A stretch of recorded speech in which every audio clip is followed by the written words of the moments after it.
Imprimer ton cosplay en moins d'une semaine, c'est possible avec cette imprimante 3D. Et oui, nous avons ici l'imprimante idéale pour faire du cosplay. Ça les amis, c'est la Ender 3 V3 Plus de chez Creality. Et aujourd'hui, on va imprimer quelques casques, on va faire l'unboxing et on va voir si ça vaut la peine ou pas. Allez, c'est parti.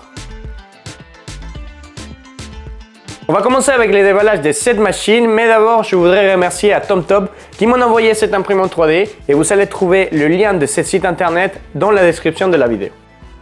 Petit unboxing rapide. À l'intérieur, je retrouve le manuel d'assemblage, quelques outils, les câbles d'alimentation, l'écran, le porte-bobine et deux tiges de soutien pour l'axe Z. Je retrouve le cadre principal qui est en métal, déjà bonne nouvelle. Une petite bobine pour faire quelques impressions et pour finir, je retrouve le reste de la machine. Mes premières impressions, c'est que nous avons une machine qui a l'air solide et bien emballée. Ça, c'est tout. Je passe au montage et j'étais bien content de constater que c'était super simple et rapide. Le cadre s'emboîte très bien dans les logements et nous devons juste bien l'aligner pour ensuite connecter les moteurs et capteurs sur l'arrière de la machine.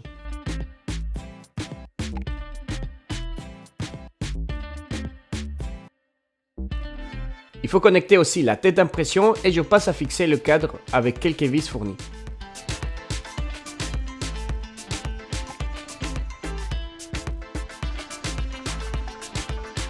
Je continue avec les tiges de soutien qui sont bien nécessaires pour imprimer des pièces très hautes.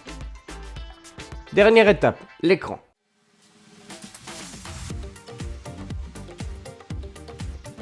Au bout de même pas 10 minutes, nous avons l'imprimante montée. Il me manque juste faire le calibrage. On a déjà ici la machine prête à l'emploi et les premières impressions c'est qu'elle est facile à monter et ça respire la nouvelle génération. Alors je pense que vous vous rappelez de sa sœur et sa précédente machine, la Ender 3 V2. Beaucoup d'entre nous ont commencé à faire l'impression 3D avec ce type de machine et aujourd'hui la 3V3 on ferait un gros saut de vitesse et des dimensions. Et oui, parce que cette machine fait un plateau de 300 par 300 par 330 en hauteur et aujourd'hui on va découvrir tous les projets qu'on peut faire avec. Mais d'abord, je vais la calibrer. C'est un processus simple qui prend environ 20 minutes et on peut sauter des étapes comme par exemple la configuration Wi-Fi.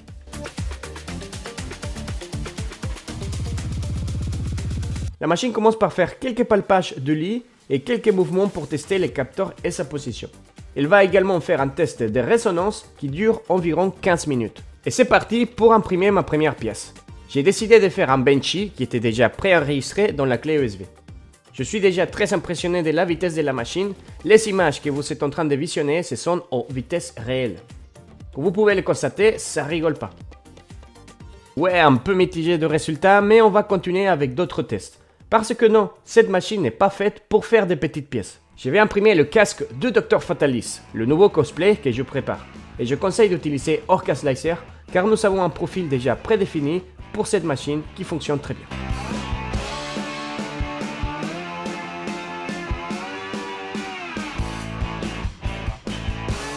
L'impression s'est bien passée et je passe à décoller les supports.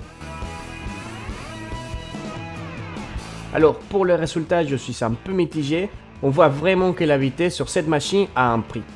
Rien de méchant, non, mais je vais vous en dire plus à propos de ça à la fin de cette vidéo.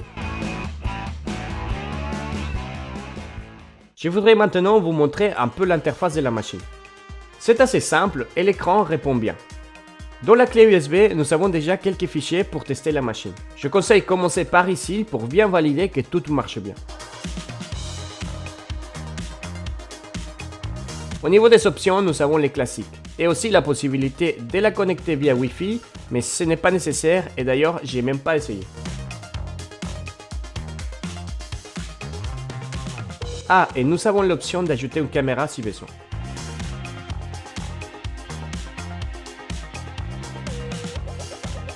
Je continue avec les tests, maintenant avec un casque de magnéto pour tester les différentes vitesses de la machine. J'ai des zones compliquées pour les supports, mais on verra si la machine est capable. Ah, j'ai aussi testé le bruit qui fait la machine.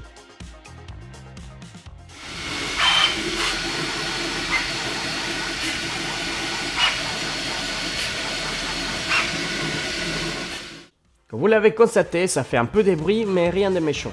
Par contre, pas conseillé de la faire tourner la nuit en haute vitesse si vous avez la machine dans la chambre de côté. C'est pour ça que j'ai testé le mode silencieux. Et avec ces modes, on retrouve une machine très calme. Malheureusement, on va beaucoup réduire la vitesse d'impression et retrouver des différences de couleurs comme dans ces casques.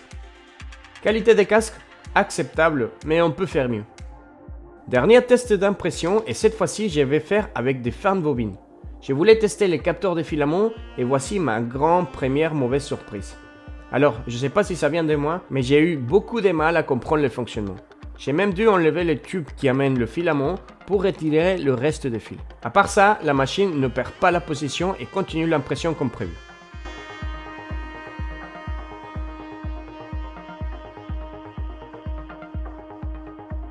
Avec cette méthode, je peux imprimer les brassards de Dr Fatalis et comme vous pouvez voir, j'ai fait plusieurs changements de fils. Malheureusement, toujours avec la même galère.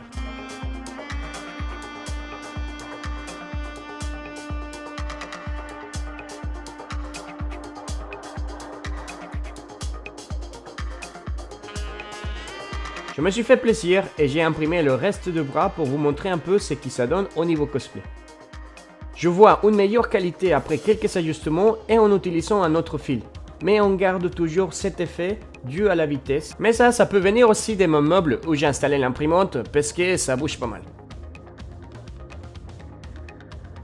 Et voici le résultat de Dr Fatalis. Vous en pensez quoi? Je me lance à le faire en entier? Laisse ton avis en commentaire. Et on arrive aux conclusions pour cette machine. Ça fait quelques semaines que j'imprime avec cette machine et en général je suis content. Mais attention, il y a quelques points à améliorer. On va commencer par les points positifs et la première chose c'est son volume d'impression. Effectivement, on est sur un plateau de 300 par 300 et en hauteur 330 mm. En question de vitesse, on est à 600 mm/s.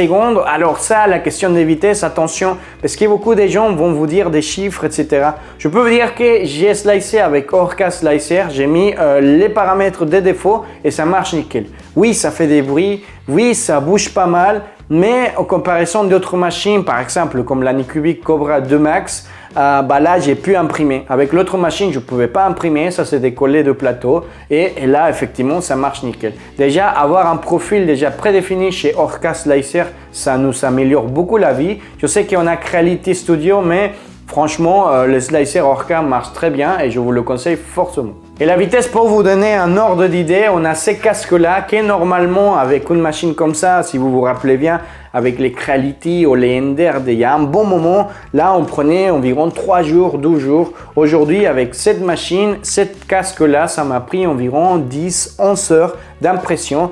Et aussi, je vais vous passer quelques images parce qu'effectivement, j'ai eu quelques changements de couleurs parce que j'ai changé pendant la nuit, j'imprime avec les modes silencieux. Je voulais pas faire trop de bruit et on peut bien constater un changement de couleur. Alors ça c'est normal, ça les gens qui ont déjà testé cette mode là, c'est parce que on va moins vite et on change aussi les paramètres de refroidissement, des placements, etc. Donc rien de grave, la qualité est là. Par contre, je trouve qu'on perd effectivement beaucoup de qualité quand on va très rapide. Je vous explique. Alors, je vais vous passer quelques images de ces casques que j'ai imprimés des Dr Fatalis, Dr Doom et aussi, bien évidemment, du magnéto et aussi des brassards de cosplay de Dr Doom que je suis en train de préparer. Alors, effectivement, la vitesse va nous empêcher de sortir en qualité au top. C'est trop cool de sortir des pièces rapides, mais avec la qualité, on va devoir poncer. Moi, je déteste le ponçage, je déteste le post-traitement, mais c'est une étape nécessaire pour avoir des choses très cool. Alors oui, effectivement, on ne va pas y échapper. Là, on a des problèmes et c'est normal un petit peu avec les bed slingers. On sait bien que les bed slingers, c'est quand on a le lit qui s'évalade un petit peu à droite à gauche. Et si on a des vibrations, on va les ressentir dans les impressions. Et effectivement, on ne peut pas échapper. Moi, je vous conseille que si vous avez cette imprimante, il faut bien la sécuriser sur un bon meuble ou quelque chose de très solide pour absorber toutes ces vibrations. En général, j'ai bien aimé l'imprimante, elle est bien conçue, on fait vraiment un upgrade de l'imprimante, de la Ender 2 ou de la Creality CR10 ou des choses comme ça. Et franchement, je vous le conseille si vous êtes dans le milieu de la 3D. Mais attention, il y a des points que j'ai pas du tout aimé. Par exemple, le changement des filaments qui se passe derrière, vous allez voir que j'ai beaucoup galéré quand ça se coupe au milieu d'impression. Je ne sais pas si c'est ma faute, mais j'ai déjà fait 2 fois, voire 3 fois cette méthode de laisser que la bobine s'écoule pour pas gâcher le fond de bobine.